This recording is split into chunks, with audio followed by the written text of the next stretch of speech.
बोला बोला बैजनाथ की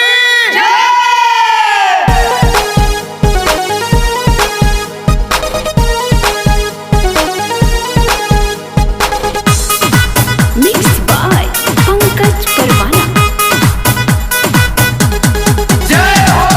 कांवर बजरिया से किन लेबो, गेरुआ रंग साड़ी पहिर लेबो।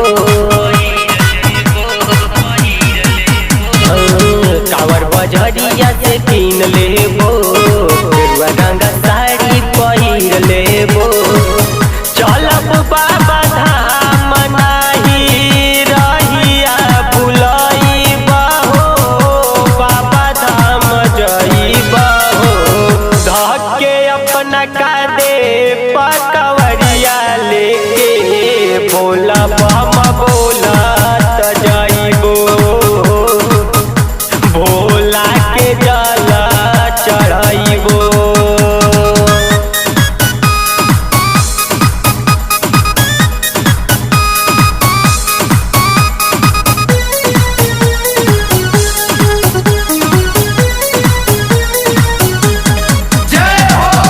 खुश हुई है भोले दानी, साथे गौरा माता रानी, श्रद्धा पूरा करी है